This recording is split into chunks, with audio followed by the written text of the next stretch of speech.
Hello guys, इस video में हम लोग बात करेंगे ट्रीटेड फ्रेश एयर यूनिट और एयर हैंडलिंग यूनिट के डिफरेंस के बारे में।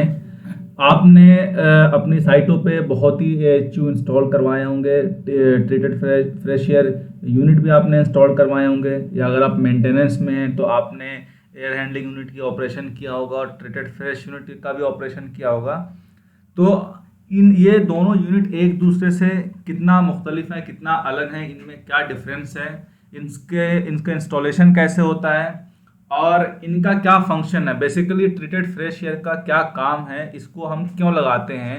तो इस पे हम बात करेंगे इस वीडियो में, पूरी डिटेल जानकारी लेंगे कि treated fresh air air handling unit से कैसे अलग है और इसके क्या फ़ायदे हैं, इसके लगाने के क्या एडवांटेजेस हैं हमारे एचवीएसी सिस्टम में। तो गाइस, आपको स्क्रीन पे दिख रहा होगा दो ड्राइंग दिख रही है, जैसे कि हमने आपको दिखा रखा है। ये पार्टीशन है, दो ड्राइंग आपको दिख रही है।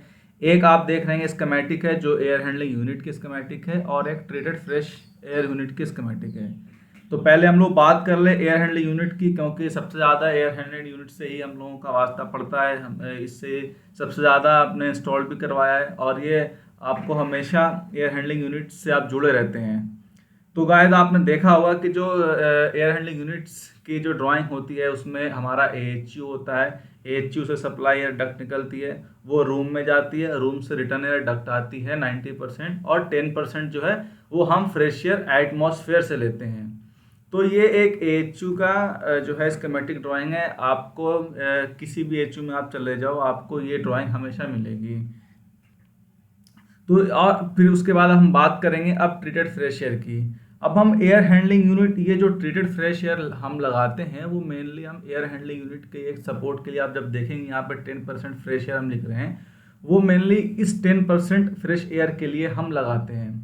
होता क्या है कि अब जैसे आप एयर हैंडलिंग यूनिट में ये 10% एयर जो फ्रेश एयर हम एटमॉस्फेयर से लेते हैं वो बहुत ज़्यादा टेम्परेचर पे आता है, और उसमें जब एटमॉस्फेयर से लेंगे तो उसमें डस्ट भी होते हैं, डस्ट पार्टिकल भी होते हैं। तो उन सारी फ्रेश एयर को ये फिल्टर करता है टीएफए। तो टीएफए का जो बेसिकली मीनिंग होता है ट्रीटेड फ्रेश एयर, ये एयर को ट्रीट करता है। ट्रीट क्या क्या करता है, ये जो एटमॉस्फेयर से एयर आती है सबसे पहले उसके पार्टिकल्स को ट्रीट करता है, उसको फिल्टर करता है। उसमें जो डस्ट पार्टिकल होते हैं, कार्बन पार्टिकल होते हैं, इसमें कई सारे फिल्टर लगे होते हैं। आप देखेंगे ट्रीटेड फ्रेश एयर अमूमन एटमॉस्फेयर में लगाया जाता है, या तो कॉरिडोर में आप लगाएंगे बिल्डिंग के किसी हर फ्लोर पे कॉरिडोर में, या अगर आप हर फ्लोर में नहीं लगाते हैं तो एक डक्ट लाते हैं और इसको सीधे टेरिस पे लगाते हैं, और टेरिस से नीचे डक्ट आती है, और हर फ्लोर पे आप एएचयू रूम में फ्रेश एयर देते रहते हैं। तो जब ये टेरिस पे आप लगाते हैं तो उसमें आप देखेंगे प्री फिल्टर होता है, कार्बन फिल्टर होता है, और बैग फिल्टर भी होते हैं जिसको हम फाइन फिल्टर भी बोलते हैं। बहुत सारे फिल्टर होते हैं।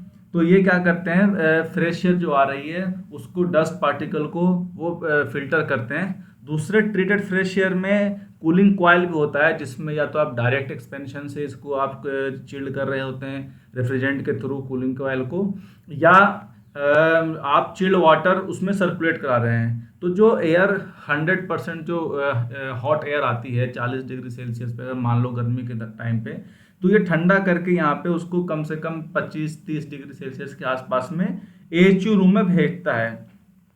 फिर क्या होता है, एएचयू रूम में रिटर्न एयर तो ऑलरेडी आ रही होती है, जो 10% फ्रेश एयर आती है वो मिक्स हो जाती है। तो इससे होता क्या है, एएचयू पे लोड कम हो जाता है। एएचयू पे जो ये हॉट एयर आ रही थी, जो 2000 सीएफएम, अगर सपोज कर ले अगर हम 20,000 सीएफएम का एएचयू है तो 10% 2000 होता है। तो 2000 सीएफएम जो आ रहा था 40 डिग्री पे, अब वो 2000 सीएफएम 25 से 30 डिग्री पे जब आएगा तो लोड एएचयू पे कम हो जाएगा, जिससे प्लांट रूम में आपका प्लांट पे लोड कम आएगा। तो ये ट्रीटेड फ्रेश एयर यहाँ से फिल्टर होके और वो ठंडी होकर एएचयू रूम में आती है। एएचयू रूम में जो रिटर्न एयर रूम से आती है वो ट्रीटेड फ्रेश एयर के साथ मिक्स होकर फिर डक्टेड सप्लाई एयर जो है रूम में जाती है, और यहाँ पे एयर कंडीशनिंग प्रोवाइड कराती है। तो जब हम जहाँ पे हम टीएफए लगाते हैं वहाँ पे क्या हम एएचयू रूम में हम प्री फिल्टर और फाइन फिल्टर लगाते हैं। हेपा फिल्टर लगाने की फिर ज़रूरत नहीं पड़ती है, क्योंकि वह जो हमारी फ्रेश एयर आती है वो ऑलरेडी फिल्टर्ड होकर आती है। तो ये बेसिकली ट्रीटेड फ्रेश एयर का काम है। अब आपको समझ में आ गया होगा कि ट्रीटेड फ्रेश एयर हम क्यों लगाते हैं। मैं इसको कंक्लूड करूँ तो ट्रीटेड फ्रेश एयर जो है वो एयर को 100% जो हम फ्रेश एयर लेते हैं वो एयर को ठंडा करता है, उसको फिल्टर करता है, और फिल्टर करने के बाद फिर वो AHU को 10% जो है हर फ्लोर पे हम जितने AHU हैं हर फ्लोर को हम फ्रेश एयर देते रहते हैं। इससे फ़ायदा हमारा ये होता है कि AHU पे लोड कम आता है, जिससे प्लांट रूम पे लोड कम आएगा और हमारी एनर्जी सेविंग भी होती रहती है। इससे इनिशियल कॉस्ट इसका लो होता है। तो ये तो इसके ऑपरेशन था कि ट्रीटेड फ्रेश एयर इस तरह से ऑपरेट होता है और AHU का ये काम होता है। अब हम लोग बात करेंगे बेसिकली इसके जो कंस्ट्रक्शन में क्या डिफरेंस आता है, TFA के जो कंस्ट्रक्शन में क्या डिफरेंस रहता है, AHU के कंस्ट्रक्शन में क्या डिफरेंस रहता है। आप देखेंगे, आपने देखा होगा AHU और TFA को आप देख कर नहीं बता पाएंगे कि ये TFA है या AHU है। दोनों का जो कंस्ट्रक्शन होती है उसमें काफ़ी सिमिलरिटी होती है।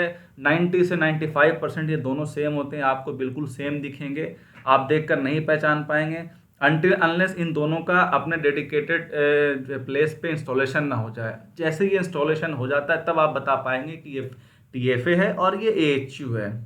अब इसके कंस्ट्रक्शन में मैं बता दूं कि बेसिकली क्या डिफरेंस होते हैं। बहुत माइनर डिफरेंस होता है जो आपको मालूम होना चाहिए। पहला तो मैं आपको ये दिखाएंगे ड्राइंग की, ये जो AHU की ड्राइंग होती है जिसमें ब्लोअर होता है, हीटिंग कॉइल होती है, कूलिंग कॉइल होता है, फिल्टर होता है, और उसके बाद ये जो सक करने के लिए एरिया होता है, चाहे वो रिटर्न एयर हो चाहे वो फ्रेश एयर हो।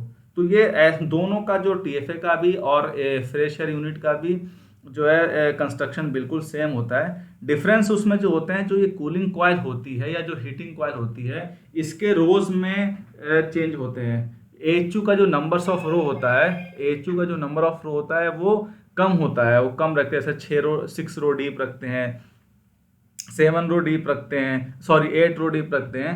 बट जब आप 8 रो डीप हम AHU में माप रखते हैं जहाँ पे बहुत ज़्यादा हमें प्रिसाइज कूलिंग और ह्यूमिडिटी चाहिए होती है, वैसे 6 रो डीप ही रखते हैं। तो ये TFA में क्या करते हैं, जनरली हमेशा हम 8 रो डीप रखते हैं क्योंकि हमें इसमें ज़्यादा अमाउंट ऑफ GPM फ्लो करना होता है। इसका पाइप का डाया भी बढ़ जाता है क्योंकि हम इसके में ज़्यादा अमाउंट ऑफ वाटर फ्लो इसलिए करते हैं क्योंकि 100% फ्रेश एयर आती है जिसको डिह्यूमिडिफिकेशन भी होना है, ताकि आगे जब ये AHU में फ्रेश एयर दे तो उसमें मॉइस्चर कम रहे और आगे जो रूम में जब AHU से हवा जाए तो RH जो है प्रॉपरली मेंटेन होती रहे।